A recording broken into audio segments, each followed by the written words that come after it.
상상하다. 젊은 엔지니어 지성은 58세 벽돌공을 모욕한다. 말해봐 도연아, 어디서 공부했어? 시멘트 대학이었어. 그는 조롱했다. 그러나 그는 다음날 자신이 필사적으로 거리에 나설 것이라고는 상상도 하지 못했습니다. 도연은 몸을 굽혀 공사 중인 건물의 구조를 분석하던 중 뭔가 잘못됐음을 발견했다. 메인빔이 잘못 정렬되었습니다. 이대로 계속하면 몇 달 안에 건물 전체를 손상시킬 수 있는 균열이 나타나게 될 것입니다. 그는 이마에 땀을 닦고 심호흡을 한 후 엔지니어에게 다가갔습니다. 지성 박사님, 방해해서 죄송합니다만 이 빔은 정렬이 어긋나 있습니다. 지금 바로잡지 않으면 나중에 구조에 문제가 생길 수 있습니다. 엔지니어는 도면에서 고개를 들어 도연을 보잘것없는 벌레라도 되는 듯 바라보았다.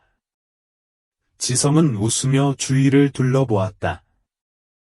일부 직원들은 이미 현장을 관찰하고 있었습니다. 들었잖아.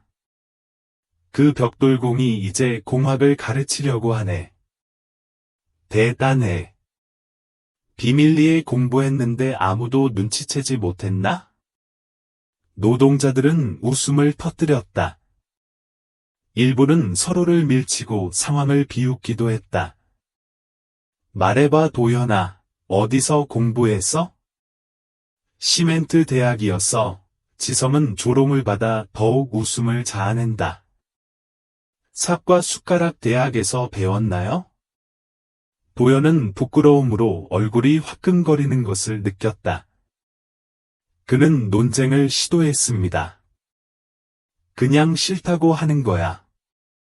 도연은 지성의 말에 방해를 받았고, 이제는 확고한 목소리로 말했다. 여기서는 내가 할 말이 없어. 내가 책임자야. 벽돌을 쌓고, 시멘트를 섞고, 복종하면 돼. 그렇게 많이 안다고 생각하면 왜 내 자리에 있지 않니? 알아. 너는 5학년도 못 가봤으니까. 노동자들의 웃음소리가 공사장 곳곳에 울려 퍼졌다. 도연은 피가 끓는 것을 느끼며 주먹을 꽉 쥐었다. 지성은 몸을 기울여 내 일을 해라. 쓸데없는 소리로 내 시간을 낭비하지 마라. 내가 하기 싫으면 거리에 내 일자리를 원하는 사람이 많다고 덧붙였다. 정말 터무니없는 일이 아닌가요? 그런 느낌을 받은 적이 있나요? 당신은 굴욕을 당하고, 모욕을 당하고, 당신이 아무 가치도 없는 것처럼 느껴진 적이 있습니까? 이 장면이 당신을 화나게 만들었다면, 누구도 그런 식으로 대우받을 자격이 없다고 생각한다면 지금 분노를 표하십시오. 존중이 지위보다 우선한다고 생각한다면 좋아요. 짓밟히는 것을 결코 받아들이지 않을 것임을 보여주기 위해 아무도 나를 모욕하지 않습니다. 라고 말하십시오. 그리고 가장 중요한 것은 이미 이 일을 겪었고 싸우는 사람들에게 정의가 올 수 있다는 것을 알아야 할 사람들이 많기 때문에 이 이야기를 공유하는 것입니다. 건설 현장에는 여전히 도연의 자존심을 찌르는 듯한 웃음소리가 울려 퍼졌다. 그는 고개를 숙이고 주먹을 꽉 쥐고 손톱이 손바닥을 파고 들었습니다. 그의 심장은 분노와 수치심이 뒤섞여 두근거렸다. 그는 대답하고 싶었고, 이 건물은 그와 같은 사람들이 하루 종일 열심히 일했기 때문에 서 있을 뿐이고, 들어오는 사람들은 단지 서류에 서명하고 명령을 내리기 위해 나타날 뿐이라고 모든 사람에게 외치고 싶었습니다. 하지만 그는 무엇을 할 수 있었습니까? 그가 말을 하면 그 자리에서 해고될 수도 있다. 건설 도우미 중 한 명이 그를 지나쳐 웃으며 그의 어깨를 두드렸다. 오해하지 마세요. 도연 씨, 지성 박사님은 농담을 좋아하실 분입니다. 도연은 고개를 들어 청년이 웃고 있는 모습을 보며 그저 무해한 농담이라고 생각했다. 그는 침을 삼키며 억지로 미소를 지었다. 예, 농담입니다. 그러나 속으로 그는 가슴 속 매듭이 조이는 것을 느꼈습니다. 수십 년의 경험, 뜨거운 태양 아래서 땀을 흘리는 수년, 모든 건축 작업에 굳은 살이 굳어진 손, 그러나 모두의 눈에는 그는 단지 무식한 벽돌공에 불과했습니다. 직장으로 돌아오면서도 그의 손은 계속 떨렸다. 서비스에 집중하려고 노력했지만 지성 씨의 목소리는 계속해서 그의 머릿속에 울려 퍼졌다. 너는 5학년도 못 졸업했잖아. 그것은 사실이었습니다. 그는 어렸을 때 공부할 기회가 없었습니다. 그는 아버지가 모든 것을 잃는 것을 보고 학교를 그만두고 일해야 했습니다. 다른 소년들이 교실에서 수학을 배우는 동안 그는 모래와 시멘트를 혼합하여 암기로 치수를 계산하는 방법을 배웠습니다. 이제 옷을 잘 차려입고 직함도 있는 청년이 그를 아무것도 아닌 사람처럼 대했습니다. 집에 도착한 도연은 시멘트가 묻은 부츠를 끌고 들어왔다. 유나의 요리 냄새가 공기를 가득 채웠지만 배는 고프지 않았다. 그가 직장에서 겪었던 굴욕은 여전히 그의 어깨를 짓눌렀다. 그는 테이블 근처의 나무 의자에 앉아 두 손으로 얼굴을 가렸다. 그의 마음은 굴욕의 장면을 재현하면서 경주하고 있었습니다. 지성의 조롱하는 웃음소리는 아직도 그의 위엄을 망치로 내리치는 것처럼 메아리 쳤다. 유나는 그의 침묵을 알아차렸다. 도연아, 무슨 일이야? 오늘 좀 이상해. 아무것도 아니야. 라고 억지로 미소를 지으며 대답했지만 유나는 누구보다 그를 잘 알고 있었다. 이봐. 여기 온 이후로 마치 시멘트 포대를 등에 짊어지고 있는 것처럼 보이잖아. 도연은 하루 종일 쓴웃음을 지었다. 시멘트 한 포대는 오늘 내가 겪었던 것보다 더 가벼웠을 거예요. 유나는 걱정스러운 표정으로 그의 옆에 앉았다. 무슨 일이에요? 그는 심호흡을 하고 말했다. 그는 지성이 다른 노동자들 앞에서 어떻게 자신을 모욕했는지, 자신의 교육 수준이 낮다고 농담을 했는지, 반년간의 경험을 그렇지 않은 것처럼 경시했는지. 침묵이 끝났을 때 그것은 아무 의미가 없었다. 분위기를 무겁게 했습니다. 유나가 테이블을 세게 내리쳐 접시가 흔들렸다. 참 뻔뻔한 새끼야. 이 새끼는 자기가 누구라고 생각하는 거야? 당신은 평생 이 사업에 종사했잖아. 그 사람이 무슨 일을 하는지 아는 사람이 있다면 바로 너야. 도연은 아래를 내려다보았다. 그 사람은 학위가 있어요, 유나. 그리고 저는 그냥 벽돌공이에요. 그냥 벽돌공이에요. 유나는 거의 비명을 질 뻔했다. 당신은 이미 그가 쓸 수 없을 만큼 많은 건물을 지었습니다. 뜨거운 태양 아래에서 땀을 흘리고 벽돌 하나하나의 무게를 느끼고 구조의 세세한 부분까지 알 수 있도록 가르치는 것은 어떤 학위입니까? 도연은 가슴이 뭉클해지는 것을 느꼈다. 그는 아내의 말이 옳다는 것을 알고 있었지만 사실 세상은 그렇게 보지 않았습니다. 졸업장은 그의 수십 년의 경험보다 더 가치가 있었습니다. 그때 소파에 누워 모든 것을 듣고 있던 24세 아들 하준이 팔짱을 끼고 아버지를 쳐다봤다. 아빠, 공부해서 아빠가 어떤 사람인지 보여드리는 게 어때요? 도연은 마른 웃음을 지었다. 공부하다. 이제 거의 60살이 된 나 하준이? 나는 5학년을 거의 마치지 못했습니다. 놈들이 많은 교실에서 나는 무엇을 할 것인가? 하주는 자리에서 일어나 아버지를 진지하게 바라보았다. 그 사람에게 무슨 문제가 있나요? 당신은 이미 그곳의 많은 사람들보다 더 많은 것을 알고 있습니다. 당신에게 필요한 것은 그 건방진 놈을 막을 수 있는 종이뿐입니다. 도연은 침묵했다.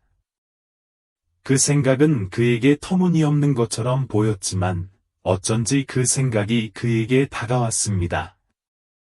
윤호는 자신이 그 아이디어를 고려하고 있다는 것을 알아차리고 다음과 같이 강조했습니다. 아직 시간이 있다는 것을 스스로에게 증명하기 위해서라도 학교로 돌아간다면 어떨까요? 도연은 심호흡을 했다. 모르겠어요. 실패하면 어쩌죠? 하주는 팔짱을 끼며 즉각 대답했다. 노력하지 않으면 어떻게 되나요? 당신은 그와 같은 사람들에게 굴욕감을 느끼며 남은 인생을 보내게 될 것입니다. 도연은 아들을 바라보았다. 그 질문이 그의 마음속에 맴돌았습니다. 그날 밤, 그가 잠자리에 들었을 때, 방의 천장은 그 어느 때보다 아득하게 느껴졌고, 그의 마음은 불안했습니다. 하준의 말이 머릿속에 울렸다. 노력하지 않으면 어떻게 되나요? 당신은 그와 같은 사람들에게 굴욕감을 느끼며 남은 인생을 보내게 될 것입니다. 그런 생각을 떨쳐내려 애쓰며 낡은 매트리스 위에서 몸을 뒤집었지만 모두가 보는 앞에서 자신을 비웃는 지성의 모습이 악몽처럼 떠올랐다. 그는 눈을 감고 엔지니어의 경멸적인 표정을 보았습니다. 그는 노동자들의 웃음소리를 들었다. 그는 다시금 자신의 내면에서 굴욕이 타오르는 것을 느꼈다. 도연은 유나를 깨우지 않으려고 천천히 일어났다. 그는 부엌으로 가서 물 한 잔을 따르고 거기 서서 자신의 손을 바라보았습니다. 수십 년간의 노력으로 굳어진 손, 이미 건물, 집, 다리를 건설했지만 여전히 무지한 사람의 손으로 여겨지는 손. 학교로 돌아가는 것은 그에게 터무니없는 일처럼 보였습니다. 그러기엔 그는 너무 늙었다. 그토록 오랜 세월이 흐른 뒤에도 책 한 권도 손에 쥐지 않은 채 어떻게 수학을 배울 수 있었겠습니까? 하루 종일 고생한 끝에 어떻게 밤에 공부를 할 수 있었을까요? 만약 그가 실패했다면? 그는 자신을 사로잡는 불안감을 느끼며 손에 잔을 꽉 쥐었습니다. 그런데 지성이 그를 조롱하던 모습이 떠올랐다. 오만한 웃음, 독이 가득한 말. 여기 책임자는 바로 나예요. 벽돌을 쌓고 순종하면 됩니다. 도연은 눈을 감고 심호흡을 했다. 아니, 그는 그것을 받아들일 수 없었다. 지성 같은 놈들이 계속 자신을 짓밟도록 놔둘 수는 없었다. 그는 졸업장이 벽에 걸려 있는 것만을 원하지 않았습니다. 그는 자신이 여전히 능력이 있다는 것을 스스로 증명하고 싶었습니다. 그는 지성의 눈을 바라보며 그가 단순한 벽돌공이 아니라는 것을 보여주고 싶었다. 도연은 방으로 돌아와 유나 옆에 누웠다. 여전히 졸린 그녀는 그에게 뭔가 변화가 있다는 것을 알아차렸습니다. 무슨 일이야? 그녀는 중얼거렸다. 도연은 깊은 숨을 들이쉬고 단호한 목소리로 대답했다. 나 공부할 거야. 유나는 놀라서 눈을 떴다. 확실해요? 그는 대답하기 전에 잠시 천장을 바라보았다. 아니요. 하지만 확신을 갖고 같은 곳에 머무르는 게 지쳤어요. 이제 변화할 시간이에요. 도연은 공부가 이렇게 어려울 줄은 꿈에도 몰랐다. 새 노트는 그의 손에 쥐어진 콘크리트 시트처럼 보였다. 숫자와 규칙으로 가득 찬 각 페이지는 그가 지은 어떤 건물보다 더 큰 도전이었습니다. 첫날 밤, 하준은 그의 곁에서 격려를 받으며 수학의 가장 기본적인 개념을 설명했다. 아빠, 이건 간단한 방정식이에요. 보세요. 2 더하기 4가 10이라면 어떻게 해야 합니까? 도연은 눈살을 찌푸렸다. 그는 이 숫자에 직면했을 때 문맹을 느꼈습니다. 그는 오랫동안 문제를 바라보았다. 그의 마음은 그것을 이해하려고 노력했지만 모든 것이 혼란스러워 보였습니다. 나도 모르겠어, 하준. 그것은 내 머리에 맞지 않습니다. 그는 노트북을 닫고 좌절하여 얼굴에 손을 얹었습니다. 아들아, 난 이런 일을 할 사람이 아니야. 공부는 젊은이들을 위한 것이다. 나는 이미 너무 늙었습니다. 하준은 팔짱을 끼고 진지하게 그를 바라보았다. 아빠, 건설 현장에 새로 온 도우미가 벽돌 쌓는 법이 어려워서 한 번도 배우지 못했다고 하면 어떻게 말하시겠습니까? 도연은 망설였다. 그는 답을 알고 있었습니다. 그는 항상 어린 아이들에게 태어날 때부터 아는 사람이 없고 연습이 완벽함을 가져온다는 점을 가르쳐 왔습니다. 하준은 아버지의 침묵을 눈치채고 이렇게 주장했다. 이미 다 알고 계시잖아요. 당신은 항상 머릿속으로 계산을 합니다.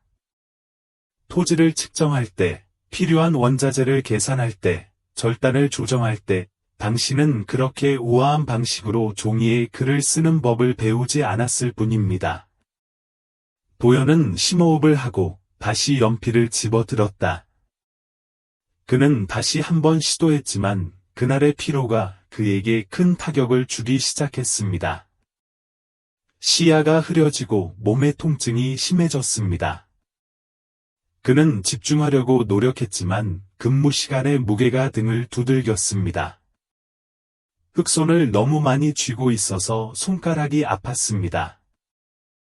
굳은 살이 굳어진 그의 손에서 연필이 미끄러져 나가는 것 같다. 다음. 도연은 다시 시도했지만 루틴은 잔인했다. 그는 공사장으로 일찍 출발하여 뜨거운 태양 아래서 블록을 나르고 계단을 오르고 일하며 하루를 보냈다. 집에 돌아왔을 때 그는 단지 샤워를 하고 잠을 자고 싶었습니다. 그런데 테이블 위에는 진한 커피를 들고 노트를 펼쳐놓은 채 그를 기다리고 있는 유나가 있었다. 그녀는 컵을 그의 앞에 놓았습니다. 도연은 무거운 한숨을 내쉬며 어깨를 마사지했다. 유나야, 난 이제 끝났어. 그냥 자고 싶은데. 그녀는 팔짱을 끼고 남편을 바라보았습니다. 그 엔지니어가 지금 피곤하다고 생각하시나요? 도연은 그녀를 올려다보았다. 지성 씨가 뭐라고 했어요? 유나야? 지쳤을 것 같아? 몸이 아프다고? 오늘 팔도 들지 못하고 집에 왔다고? 도연은 침묵했다. 대답은 분명했다. 유나는 이어, 도연아, 변하고 싶다고 했잖아. 하지만 변화하려면 노력이 필요하다. 지금 이 고통을 참거나, 나중에 더 많은 굴욕을 참아내거나, 라고 말했다. 도연은 펼쳐진 노트를 바라보며 심호흡을 했다. 그는 연필을 집어들었고, 여전히 그의 근육이 노력을 요구하고 있음을 느꼈다. 그에게는 첫 번째 방정식이 여전히 복잡해 보였고, 두 번째 방정식도 복잡해 보였지만 그는 계속했습니다. 다음날 그는 다시 시도했습니다. 다음날도 피로가 눌려 고통은 더해졌지만, 다시는 굴욕을 당하지 않으려는 마음은 더욱 강해졌다. 대학 수업 첫날은 마치 알려지지 않은 건설 현장에 들어가는 것과 같았습니다. 도연은 아직 10대인 벽돌공 조수로 일을 시작했을 때와 똑같은 속쓰림을 느꼈다. 하지만 지금은 두려움이 달랐다. 교실에 들어서자마자 그는 자신을 바라보는 시선을 느꼈다. 분위기는 젊은 사람들이 지배하고 있었고, 모두 현대적인 옷을 입고 휴대폰을 확인하거나 그가 이해하지 못하는 것에 대해 이야기했습니다. 그는 관심을 끌지 않으려고 뒤쪽에 앉았지만 얼마 지나지 않아 중얼거림이 시작되었습니다. 저 사람 좀 보세요. 학생 중 한 명이 옆에 있는 친구에게 속삭였습니다. 혹시 에어컨 설치하러 오셨을까요? 다른 사람은 웃었다. 도연은 못 들은 척했지만 부끄러움을 느껴 가슴을 조였다. 교수님이 들어와서 주제를 설명하기 시작하자 도연은 집중해서 노트를 들고 도연은 모든 것을 적기 시작했다. 그러나 그는 곧 자신이 따라잡는데 어려움을 겪고 있음을 깨달았습니다. 계산이 너무 진보된 것 같았고 기술적인 언어도 혼란스러웠습니다. 지금까지 질문이 있나요? 선생님이 물으셨어요. 도연이 손을 들었다. 교수님, 그 부분을 다시 말씀해 주시겠어요? 잘 이해가 안 됐어요. 선생님이 말하기 전에 그 앞에 있던 학생이 투덜거렸습니다. 아, 수업을 연기하겠습니다. 이제 또 다른 사람이 웃었습니다. 이해가 안 되면 여기 있으면 안 돼요. 도연은 얼굴이 붉어지는 것을 느꼈다. 선생님은 설명을 반복했지만 그의 목소리는 멀게 들렸다. 편견의 무게는 그가 지금까지 들고 다녔던 어떤 시멘트 봉지보다 더 컸습니다. 쉬는 시간에 그는 그룹이 형성되고 파티, 앱, 소셜미디어에 대해 웃고 이야기하는 동안 혼자 남겨졌습니다. 도연은 그들 사이에서 낯선 사람처럼 느껴졌다. 나중에 집에 돌아왔을 때 유나는 그의 낙담한 표정을 발견했다. 무슨 일이에요? 그는 목이 메어오는 것을 느끼며 한숨을 쉬었다. 저는 거기에 속하지 않는다고 생각합니다. 아이들은 똑똑하고 컴퓨터 프로그램을 사용할 줄 알지만 저는 수업을 거의 따라갈 수 없습니다. 유나는 팔짱을 꼈다. 그리고 공사장에 아무것도 모르는 새로운 도우미가 들어오면 어떻게 하시나요? 도연은 이해하지 못한 채 그녀를 바라보았다. 내가 가르치면 다른 벽돌공들은 그 아이가 아무것도 모른다고 비웃거나 도와준다. 도연은 답을 알고 있었기 때문에 침묵을 지켰다. 유나는 도연아, 너도 처음부터 시작한다고 말했다. 하지만 배우게 될 겁니다. 중요한 것은 포기하지 않는 것입니다. 무더운 밤, 책과 공책을 지친 팔에 안고 느린 발걸음으로 대학을 나오는 도연의 밤은 숨이 막힐 정도로 목덜미에 식은 땀이 흘러내렸다. 긴 하루의 작업과 수업 후에도 그는 여전히 자신이 배운 모든 것을 완전히 익히지는 못했지만 수십 년 동안 실제로 수행한 작업 뒤에 있는 계산, 프로젝트, 이론을 이미 이해하기 시작했습니다. 공부한 각 페이지는 작은 승리였습니다. 그때 그는 짧고 날카로운 경적 소리를 들었습니다. 도연이 시선을 돌리자 인도에 천천히 주차되어 있는 검은색 승용차가 보였다. 창문이 내려갔고 그곳에는 몇 달 전 그를 모욕했던 바로 그 엔지니어 지성이 있었습니다. 똑같은 우월함의 표정, 똑같은 오만함이 그의 얼굴에 새겨져 있었습니다. 그런데 나는 그 벽돌공을 알아보지 못하는 걸까요? 지성은 곁눈질로 웃으며 말했다. 도연은 책을 꼭 움켜쥐고 멈춰 섰다. 정말 말도 안 되는 장면이군요.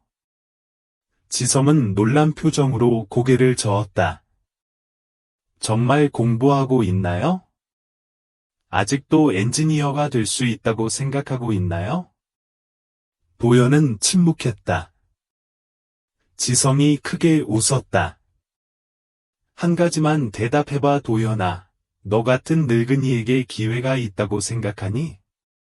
너 같은 놈들과 경쟁할 생각이냐? 도연은 잠시 땅을 내려다보았다. 자신을 지루하게 바라보고 그가 반응하기를 기다리고 그가 약함을 보이기를 기다리는 지성의 시선이 느껴졌다.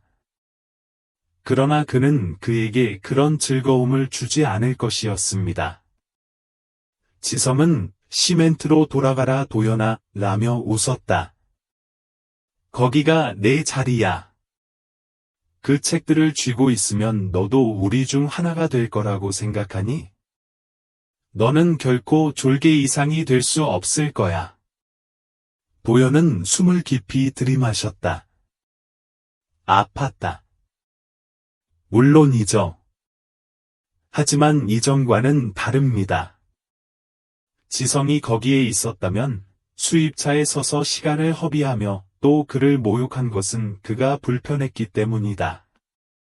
도연이 웃었다. 잘 자, 지성아. 그는 등을 돌리고 계속해서 걸었다. 야, 내가 너한테 무슨 말을 하는 거야? 지성은 예상한 대로 도연의 반응이 보이지 않아 짜증을 내며 소리쳤다. 도연은 뒤를 돌아보지 않았다.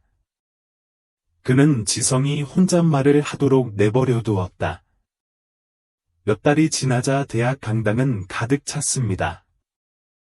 친구, 가족, 선생님들은 의자에 둘러앉아 있었고, 검은 가운과 푸른 띠를 입은 졸업생들은 초조하게 기다리고 있었습니다. 그의 이름이 호명되자 그 가운데 무릎을 꿇고 두 손을 떨고 있는 도연이 있었다. 그는 아직도 자신이 여기까지 왔다는 사실을 믿을 수 없었습니다. 수년간의 희생, 잠 못 이루는 밤, 하루 종일 열심히 일한 후의 몸살, 후배들의 경멸의 표정, 그가 과연 해낼 수 있을지에 대한 끊임없는 의심이었습니다. 그러나 졸업장을 받으려는 지금, 그 어떤 것도 중요하지 않았습니다. 그의 이름이 마이크에 오르자 하준과 유나는 객석에서 일어나 박수를 치며 자랑스러워했다. 도연은 단단한 발걸음으로 무대 위로 걸어갔다. 총장의 손에서 졸업장을 받는 그는 눈시울이 붉어지는 것을 느꼈다. 그는 자신의 이름이 적힌 종이를 보았고, 당신은 결코 우리 중 하나가 될 수 없습니다. 라는 한 문구가 그의 마음속에 울려 퍼졌습니다. 그는 마치 평생의 전투에서 얻은 트로피를 쥐고 있는 것처럼 졸업장을 꽉 쥐고 미소를 지었다. 그가 무대에서 내려오자 하준이 그를 반갑게 안아줬다. 내가 아빠가 해낼 거라고 말했어요. 유나는 눈물을 닦고 그의 손을 꼭 잡았다. 역사를 만들었구나, 도연아. 하지만 도연은 마음속으로 아직 뭔가가 부족하다는 느낌을 받았다. 그렇습니다. 그는 첫 번째 전투에서 승리했지만 전쟁은 아직 끝나지 않았습니다. 그는 더 많은 것을 원했습니다. 졸업하고 몇 달 후, 도연은 뜻밖의 전화를 받았다. 도연 씨, 우리는 당신의 실적을 보았고 당신을 우리 프로젝트 중 하나의 수석 엔지니어로 모시고 싶습니다. 작업은 이미 시작되었지만 몇 가지 문제에 직면해 있습니다. 와서 상황을 평가해 주실 수 있습니까?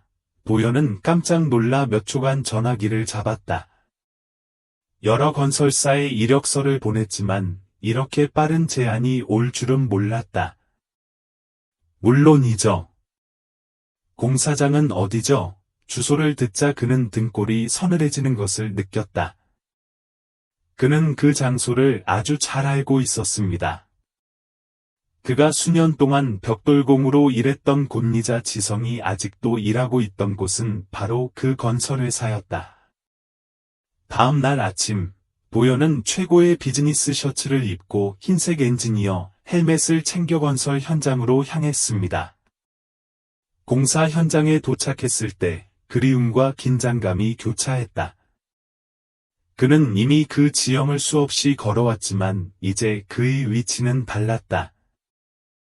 그가 뭔가 잘못되었음을 알아차리는 데는 오랜 시간이 걸리지 않았습니다. 작업자들은 분주하게 움직이고 있었고, 감독자들 사이에는 말다툼이 있었고, 자재더미가 널려 있었습니다. 건설 현장은 혼란스러웠다. 도연은 꾸준히 걸어 건설 사무실로 향했고, 거기에는 키가 크고 진지한 성호라는 프로젝트 관리자가 그를 반겼다. 도연 씨, 지연이 심각해요.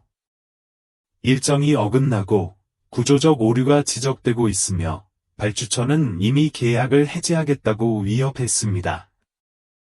도연은 고개를 끄덕였다.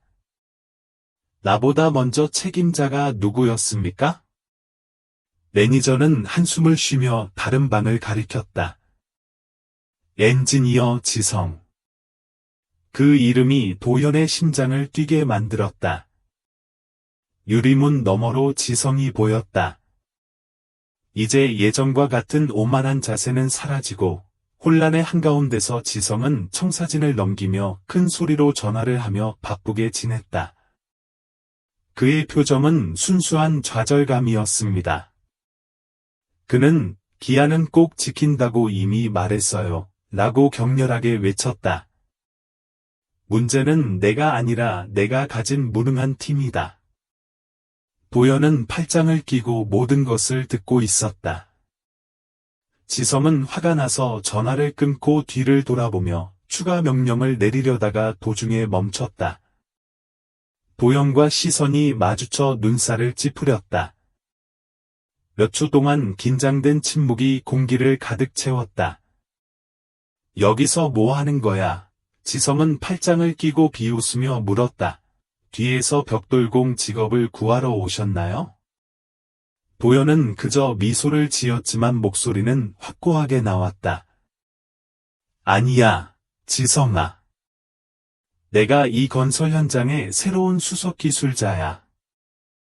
지성의 얼굴에 나타난 오만함은 순식간에 사라졌다. 그의 눈이 커지고 침을 삼켰다. 그건 농담일 뿐입니다. 그가 으르렁거렸다. 수석 엔지니어님, 그건 조금도 말이 안 됩니다. 도연은 앞으로 나서며 지성의 눈을 똑바로 바라보았다. 그게 웃기시죠? 글쎄요, 이제 누가 남고 누가 갈지는 제가 결정하는 거죠.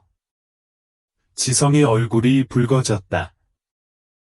그는 방금 들은 내용을 처리하려는 듯 눈을 여러 번 깜박였습니다. 도연은 진지한 표정을 지었다. 그것은 실수가 아닙니다. 회사 이사회는 이 프로젝트의 문제를 바로잡기 위해 나를 고용했습니다. 지성은 이를 악물었다. 문제? 어떤 문제가 있나요? 도연은 테이블 위에 놓인 보고서 중 하나를 집어들었다. 정말로 내가 그것들을 나열하기 시작하길 원하시나요? 구조적 오류, 과도한 일정, 재료 낭비.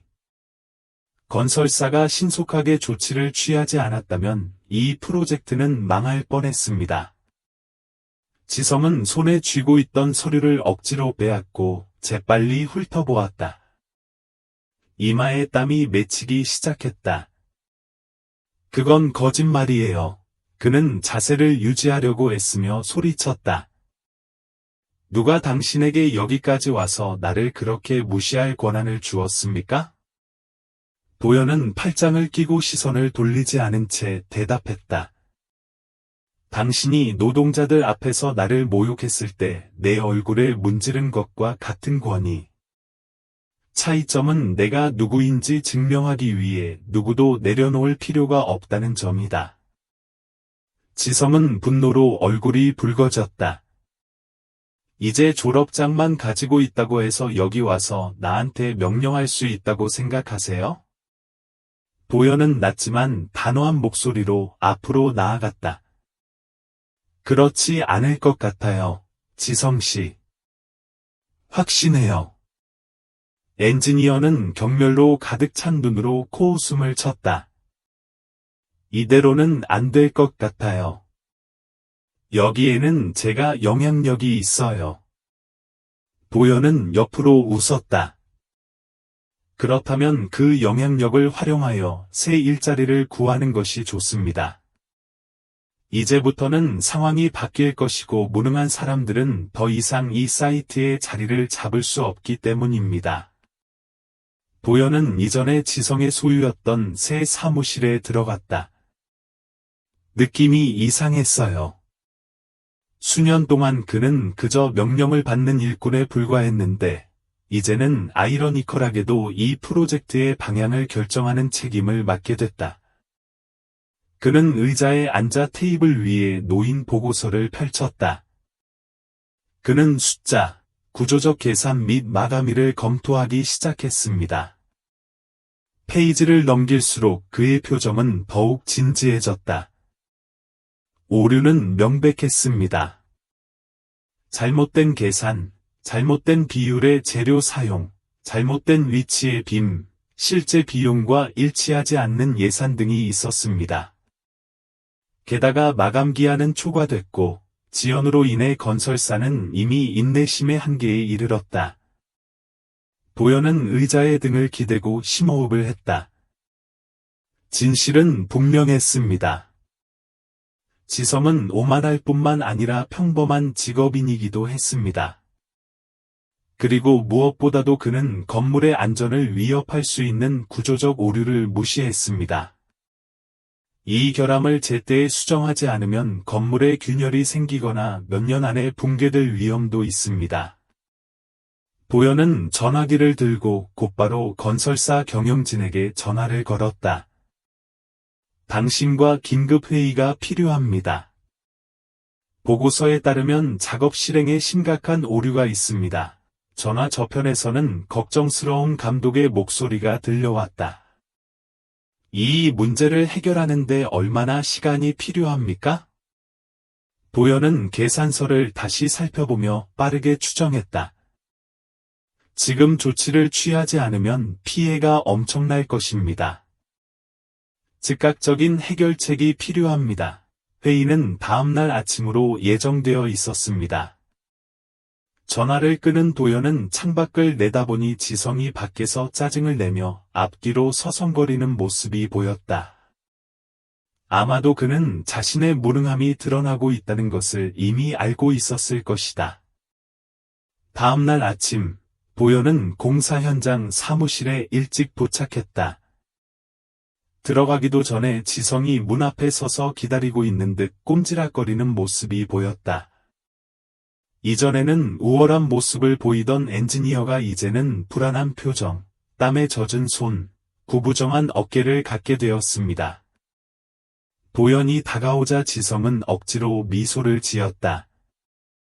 도연아, 잠깐 얘기 좀 할 수 있을까? 도연은 멈춰 서서 팔짱을 끼고 태연한 모습을 연출했다.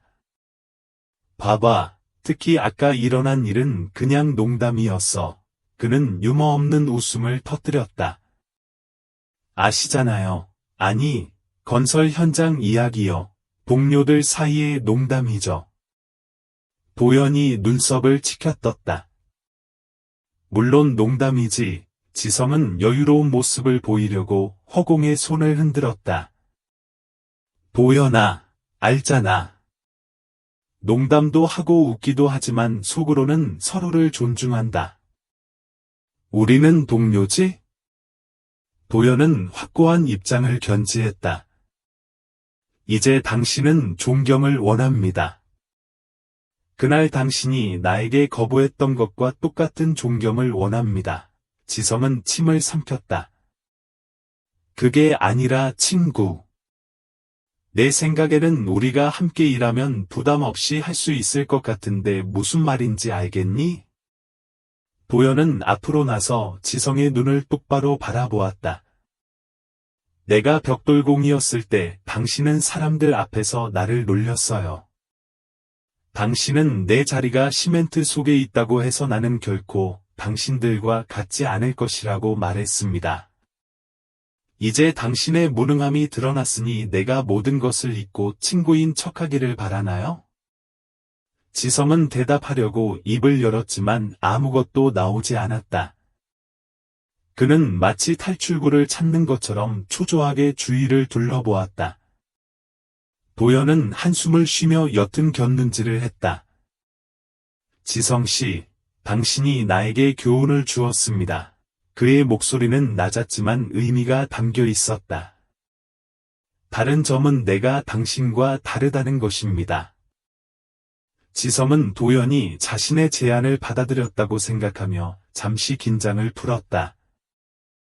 하지만 도연은 하지만 존경은 요구하는 것이 아니라 얻는 것이다. 그리고 당신은 오래전에 존경을 잃었다. 고 말했다. 지성과 통화를 마친 도연은 보고서 뭉치를 손에 들고 건설사 회의실로 들어섰다. 긴 테이블에는 회사의 이사들이 모두 진지한 표정으로 앉아 있었습니다. 그들은 마감일, 돈, 결과에 익숙한 사람들이었습니다. 지성은 방 한구석에 앉아 손목시계를 바라보며 사람들의 시선을 피했다. 그는 이 순간이 결정적인 순간이 될 것임을 알고 있었습니다. 검은 양복을 입은 백발의 단장이 도연에게 시작하라고 손짓했다.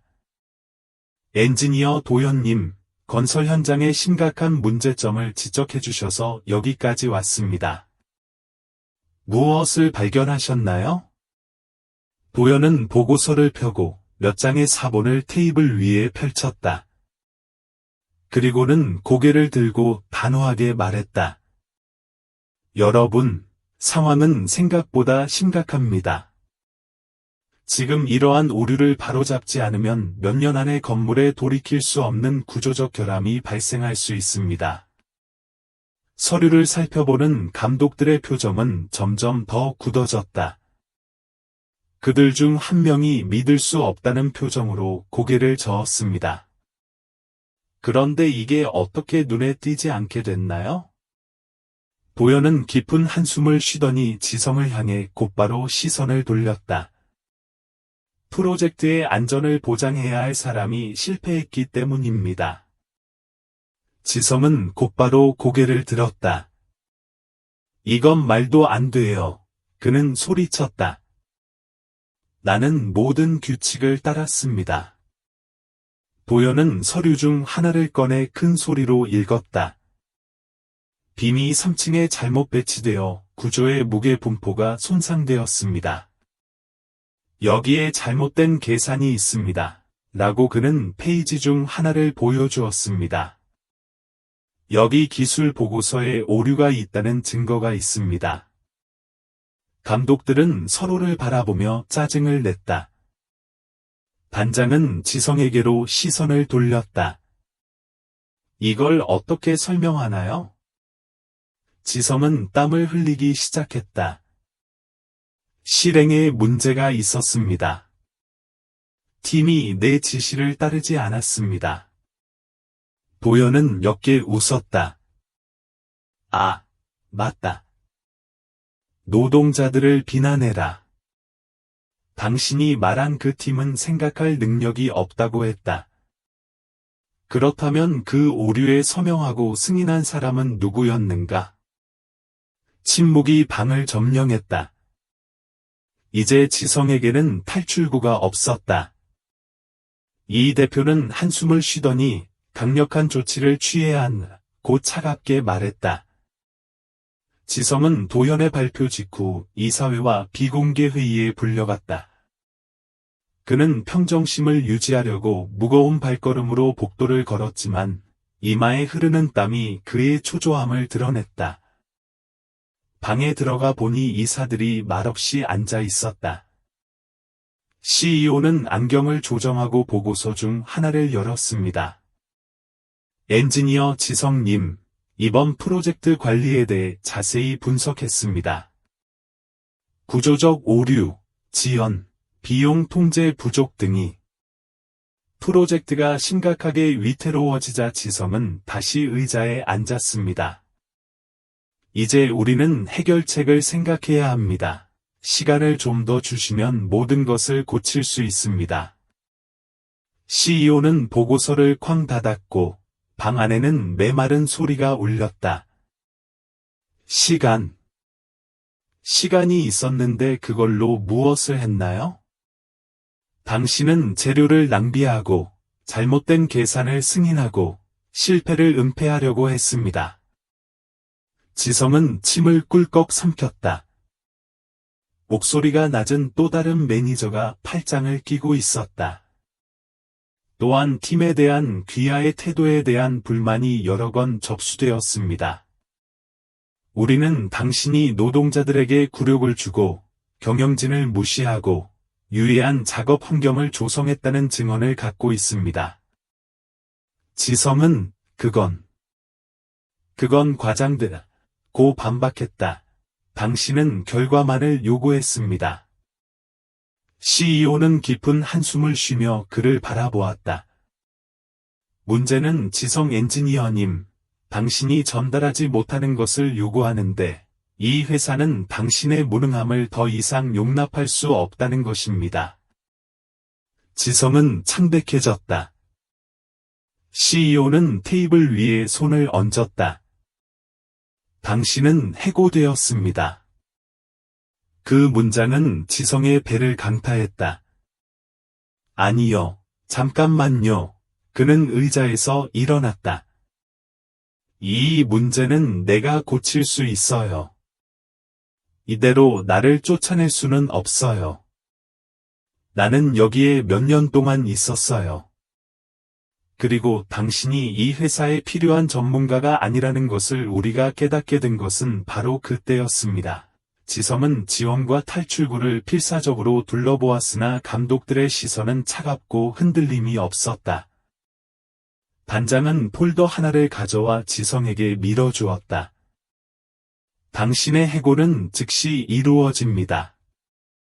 서류에 서명하고 하루가 끝나기 전에 소지품을 제거하십시오. 지성은 다리에 힘이 빠지는 것을 느꼈다. 자신의 지위를 그토록 자랑하던 그는 이제 하찮은 사람으로 치부됐다.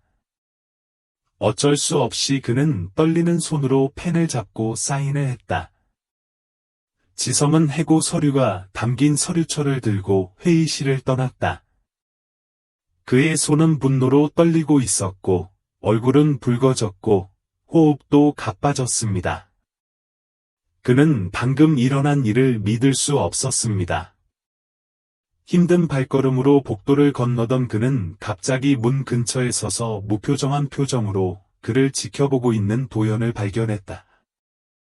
지성의 분노를 폭발시키기에 충분했다. 그는 주먹을 불끈 쥐고 도연을 향해 빠르게 걸어갔다. 그의 눈은 증오로 가득 차 있었다. 당신은 나를 실망시키려고 이 모든 일을 계획한 것 아닌가요? 그는 침을 뱉었고 그의 목소리는 분노로 떨렸다. 당신은 단지 이것을 달성하기 위해 지금까지 약자 역할을 했습니다. 도연은 팔짱을 낀 채 무표정했다. 아니요. 지성은 차분하지만 단호한 목소리로 말했다. 당신은 스스로를 낮추었습니다. 나는 단지 진실을 보여줬을 뿐입니다. 지성은 비웃듯이 웃었지만 그의 웃음은 씁쓸하고 절실했다. 그렇지? 졸업장만 받았다고 이겼다고 생각하는 거야? 넌 절대 나 같지 않을 거야, 도연아. 넌 진짜 엔지니어가 가진 품격도, 영향력도, 지성도 가질 수 없을 거야. 도연은 침착하게 대답했다. 당신처럼 된다는 것이 다른 사람을 오만하고 경멸적으로 대하는 것을 의미한다면 저는 절대로 그렇게 하지 않을 것입니다. 그리고 당신도 알다시피 그것도 마찬가지입니다. 지성은 이를 악물었다. 당신은 그저 꼼짝 못하는 벽돌공일 뿐입니다. 도연은 앞으로 다가와 그의 눈을 똑바로 바라보았다. 그리고 당신은 실패한 실업자 엔지니어입니다. 선고는 지성에게 무게처럼 떨어졌다. 그는 처음으로 자신에게 더 이상 힘이 없고 더 이상 통제할 수 없다는 것을 깨달았기 때문에 속이 뒤틀리는 것을 느꼈습니다. 도연은 그의 어깨를 가볍게 두드려 주었다. 행운을 빌어요, 지성씨. 당신에겐 그게 필요할 거예요. 도연이 가던 길을 걷는 동안 지성은 꼼짝도 하지 않고 서 있었다. 이번에도 굴욕을 삼켜야 했던 사람은 바로 그였다. 다음날 아침, 도연은 공사 현장에 일찍 도착했다. 분위기가 달랐어요. 노동자들은 최근의 변화에 여전히 놀란 채 서로 속삭였다. 지성의 해고 소식은 빠르게 퍼졌지만 가장 눈길을 끈 것은 그의 자리를 대신한 도연이었다. 한때 굴욕을 당했던 벽돌공이 이제 수석 엔지니어가 되었습니다. 그는 벽돌 더미 위로 올라가 노동자들의 주의를 끌었습니다. 얘들아, 시작하기 전에 몇 마디 하고 싶다. 그는 자리를 잡았고 모두가 그를 바라보았습니다. 일부는 여전히 의심스럽고 일부는 궁금해했습니다. 많은 분들이 저를 수년 동안 알고 계셨고, 제가 바로 이 자리에 있었다는 것을 알고 계십니다. 저는 열심히 일하는 것이 어떤 것인지 알고 있고, 제가 무가치한 사람처럼 대우받는 것이 어떤 것인지 압니다. 몇몇 노동자들은 고개를 끄덕였지만 오늘은 여기서 끝이다. 아무도 무시하지 않을 것입니다. 제안이 있으면 들어줄 것입니다. 문제가 생기면 함께 해결하겠습니다. 건물은 계산과 명령만으로 지탱되는 것이 아니라 여러분 각자의 노력으로 지탱되는 것임을 알기 때문입니다. 남자들은 서로를 바라보았다. 이전에는 눈맞춤을 피했던 일부 사람들이 이제는 진심 어린 존경심을 가지고 도연을 바라보고 있다. 그는 벽돌더미에서 내려와 긴장한 듯한 새로운 도우미에게 다가갔다. 거긴 어떻게 지내요? 그는 다정한 어조로 물었다. 내 생각엔. 청년은 머뭇거리며 대답했다. 그런데 콘크리트 믹스의 해당 부분에 대해 질문이 있습니다. 길지만 다른 것과는 다릅니다. 도연은 처음으로 굴욕의 무게를 어깨에 짊어진 채 공사장을 떠났다. 이제 그는 수석 엔지니어였고 변화를 주도했습니다. 집에 돌아왔을 때 그는 부엌에서 저녁을 준비하고 있는 유나를 발견했습니다. 친숙한 조미료의 향기가 공기를 가득 채웠고 집에 온 듯한 느낌과 정복감을 가져다 주었습니다. 당신이 여기 있군요, 자기야. 그녀는 냄비를 저으면서 뒤돌아보지 않고 물었다. 도연은 배낭을 구석에 놔두고 헬멧을 벗고 심호흡을 하며 그날의 피곤함을 느꼈지만 이번에는 그럴 만한 피곤함을 느꼈다. 저는 여기에 있습니다. 소식이 있습니다. 유나는 남편의 반짝이는 눈빛에 돌아서며 눈살을 찌푸렸다. 무슨 일이에요? 도연은 뿌듯한 미소를 지었다. 건설 현장의 지휘권을 제가 맡았습니다. 지성이 해고됐어요. 유나는 믿을 수 없다는 듯 눈을 떴다. 뭐야, 지금 장난하는 거야? 아니요, 아니에요, 라고 도연은 웃었다. 그는 실수, 지연, 무능이라는 자신만의 함정에 빠졌습니다. 결국 그를 쓰러뜨린 것은 내가 아니었습니다. 그는 혼자서 그 일을 했습니다. 유나가 대답하기도 전에 하준이 방으로 들어가 그 광경을 지켜봤다. 무슨 일이에요? 유나는 여전히 믿을 수 없다는 표정으로 아들을 바라보았다. 당신의 아버지는 이제 작업의 수석 엔지니어입니다. 하주는 눈을 크게 뜨고 망설임 없이 도연에게 다가가 그를 꼭 껴안았다. 정의를 행하셨습니다, 아버지. 또한 승리하기에 너무 늦은 때란 없다는 것을 보여주셨습니다. 도연은 심호흡을 하며 자신의 손을 바라보았다. 그들은 이전과 똑같았고 냉담했으며 시간과 노력으로 얼룩졌습니다. 그 손으로 건물을 짓고 다리를 세우고 이제 생명을 지탱하는 거대한 구조물을 세웠습니다. 그러나 무엇보다도 자신의 운명을 만든 것은 바로 그 손이었습니다. 그는 미소를 지었다. 그는 다시는 굴욕을 당하지 않을 것입니다. 그는 다시는 고개를 숙이지 않을 것입니다. 왜냐하면 이제 그 어느 때보다 그는 인간의 진정한 가치는 졸업장이나 사회적 지위가 아니라 결코 포기하지 않겠다는 결심에 있다는 것을 알았기 때문입니다. 이 이야기는 당신 자신 외에는 누구도 당신의 가치를 정의할 수 없다는 것을 보여줍니다. 도연은 포기할 수도 있었고 굴욕을 받아들이고 언제나처럼 삶을 이어갈 수도 있었지만 그는 일어나서 싸우고 자신의 이야기를 바꾸는 것을 선택했다. 그리고 이제 나는 당신에게 묻습니다. 당신은 반응하지 않고 굴욕을 몇 번이나 삼켰습니까? 그들은 몇 번이나 당신을 의심하고 당신을 하찮게 만들었습니까? 이 이야기가 당신에게 감동을 주었다면, 어떤 면에서든 이미 비슷한 일을 겪었다면 아래의 의견을 남기고 영감이 필요한 사람과 공유하세요. 나는 당신의 의견을 알고 싶습니다. 나는 이러한 변화의 사슬이 계속해서 성장하기를 바랍니다. 그리고 승리하기에 너무 늦지 않았다고 생각하신다면 댓글에 나는 더 강해요를 남겨주세요. 이 메시지를 함께 전파합시다. 채널을 구독하고 벨을 활성화하여 이와 같은 더 흥미로운 이야기에 참여하세요. 이야기가 언제 당신의 인생을 바꿀 수 있는지는 알 수 없습니다.